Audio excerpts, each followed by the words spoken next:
하늘에 큰 이적이 보이니 해를 입은 한 여자가 있는데 그 발 아래는 달이 있고 그 머리에는 12개의 면류관을 썼더라. 이 여자가 아이를 베어 해산하게 되매 아파서 애써 부르짖더라. 그러면 이러한 장면이 있을 적에 하늘에 또 다른 이적이 보이니 역시 이와 반대되는 장면이 보이니 한 큰 붉은 용이 있어서 머리가 7이요 뿔이 10이다. 그럼 요한이가 본 용은 우리가 생각하는 보통 정도의 용이 아니죠. 보통 우리가 그림을 그려놓고는 용은 머리가 하나지만 여기 머리가 몇이에요? 7입니다. 머리가 7이요 뿔이 10개야. 그럼 이거 이상하네. 머리는 7인데 어떻게 뿔이 10개가 달렸냐? 자, 그러면 이 뿔이라는 것은 내가 그전에도 말씀드린 대로 무엇을 상징한다고 했어요? 권세를 말한다고 했어요. 그래서 여호와께서는 이스라엘 민족들이나 또한 과거 구약 시대에 하나님께서 저주를 내릴 적에 내가 이스라엘의 뿔을 꺾겠노라, 또 블레셋의 뿔을 꺾겠노라, 다시 말해서 권세를 꺾어치우겠다는 거예요. 뿔은 권세를 가리키는 거예요. 이 여자가 어저께도 말씀한 대로 이 개인의 여자가 아니에요. 어저께 붉은 빛, 자주빛을 입은 붉은 짐승을 탄 여자 역시도 육적인 여자예요. 마귀의 이름이에요. 마귀의 이름이에요. 마찬가지예요. 여기에 여자도 인간 여자를 가리키는 것이 아니고 여자와 같은 역할을 하는 무리들을 말해요. 다시 말해서 붉은 빛, 자주빛에 그러한 음녀의 지배를 받은 자여 받지 아니한 자들이에요. 받지 아니한 자들을 말해요. 그래서 눈부신 옷을 입어. 이 옷을 입은 사람들의 면류관이 12이야. 이거 왜 12라고 했는가, 면류관은? 이 숫자만은 내가 그전에도 말씀을 드렸습니다. 반드시 지파를 통해서 나오는 숫자들이라는 걸 말했습니다. 그래서 14만 4천을 숫자를 나열시킬 적에 무조건 14만 4천이에요. 한 지파에 몇만 명씩이에요. 12,000명씩이야.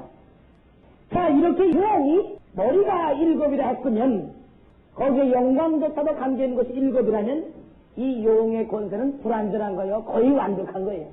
거의 완벽한 권세다. 이렇게 해가지고 7개가 돌아가 있는데 가운데 하나 대가리 우뚝 솟고 나머지는 가위를 둘러싸고 있어. 이런 쪽에 가운데 우뚝 솟은 대가리가 나머지 6개 대가리를 주장한다. 이때에 6개 머리마다 뿔이 하나씩 있다면 가운데 대가리는 뿔이 몇 개가 있어 이래요. 4개가 마치 동서남북의 방향으로 박혀있는 거예요. 그러게 뿔이 전부 몇 개야? 10개가 되는 거예요. 대가리는 7인데 뿔은 10개야. 자, 그러면 요한이에게 이런 방향을 보여줄 적에 여자가 아이를 낳으니 이는 장차 어디를 다스릴 남자다? 예, 만국이라는 건 어디예요? 만국이라는 게 지구만 가리키는 거예요? 우주 자체예요. 우주를 말하는 거예요. 만국을 다스릴 남자라. 그 아이를 하나님 앞과 그 보좌 앞으로 올려가더라. 그 여자가 광야로 도망하니 거기서 1260일 동안 저를 양육하기 위하여 하나님의 예비하신 것이 있더라. 어디에서 예비했다? 광야다. 왜 여기에 광야라고 표시했느냐? 광야라는 건 구약 성경에 대대손손이 하나님의 종들과 어떤 역사에 있을 때 광야는 편한 생활하는 것이에요. 환난을 당하는 것이에요. 어느 누구를 만나도 광야에서는 환난을 당해요. 예수님도 그래서 시험을 받으러 성령을 어디로 데려나갔다? 광야로 데려나갔다. 시험 받는 거예요. 자, 그러면 여기에 지금 1260일을 양육하기 위해서 광야로 피신을 시킨다. 그럼 이 여자가 아기를 낳는데 도대체 이 여자가 아기를 낳고 아기는 누구며 여자는 누구냐? 여기서 이걸 알아야겠습니다. 자, 아담 헤아가 따먹지 말라는 선악과를 따먹은 다음에 하나님께서 나타나셨어요. 뱀이라는 종류가 가장 징그러운 거로 변하도록 저주를 내렸어요. 하나님. 그 다음에 제40의 말씀이 네가 여인을 꿰어서 범죄하게 만드는 거로 나는 너희들에게 여인과 범죄토록 만든 뱀 사이에 대대손손이 원수를 만들다. 대대손손이 원수를 만들어서 여인은 뱀의 대가리를 밟을 것이고 뱀은 여인의 어디를 물리라? 발꿈치를 물리라. 서로가 하나고 서로가 싸울 것을 여호와 말씀하셨어요. 자, 그러면 이렇게 여기에 왜 여자라고 표시를 했는가? 여자가 아기를 낳아서 아기 자체가 장차 만국 설정으로 다스릴 남자를 낳도록 했는가? 그래서 어떻게 말씀드렸죠? 해산한 여인이 애를 낳을 때가 될 적에는 여자라는 이 임무는 애를 낳는 것으로 끝납니다. 그 다음에 해야 할 일이 누구냐면 바로 여기에 만국을 다스릴 남자가 설정을 가지고 하는 일이잖아. 근데 그게 실제로 그렇게 되냐 안 되냐는 우리가 알아야 됩니다. 자, 그러면 우선 이 여자는 무엇을 말하는가? 이 땅에 하나님의 아들이 아기 예수로 오셨을 적에 역시 마찬가지로 여자로 통하여 나타날 것을 예언했어요.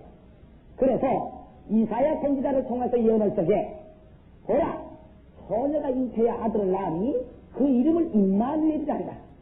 그런데 이 아들은 만국을 설상으로 다스리는 아들이 아니야. 만약에 그 아들이 만국을 설상으로 다스릴 정도의 아들이라면 또 다른 여자가 필요해요? 필요 없어요? 필요 없어요, 또 다른 여자. 그래서 여기에 아기 예수로 올 적엔 육적인 소녀가 아들을 낳아줘서 그 아들의 하는 일이 끝나는 장면이 구약성경에 기록되어 있지만 이 신약성경은 요한계시록은 또 다른 여자의 역할을 하는 존재들이 또 다른 아들 하나를 배출시켜주는 사명이 쓰여져. 그게 안 되어지면 이 만국을 설상으로 다스리는 존재가 나타날 수가 없어.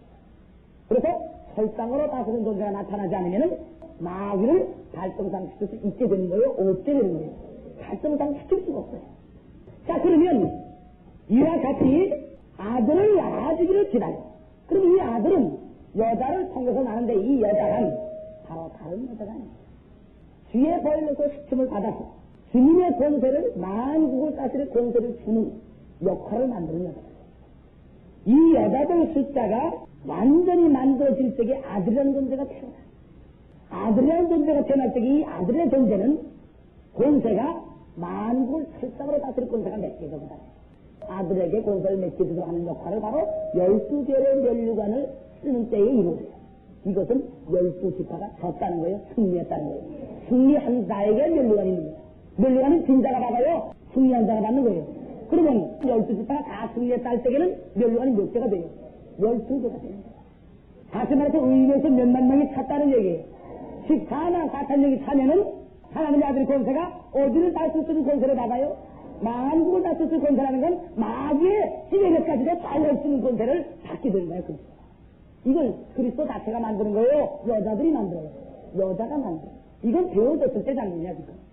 애를 대가지고 해산을 만든다는 거, 결과를 가져오는 얘기야.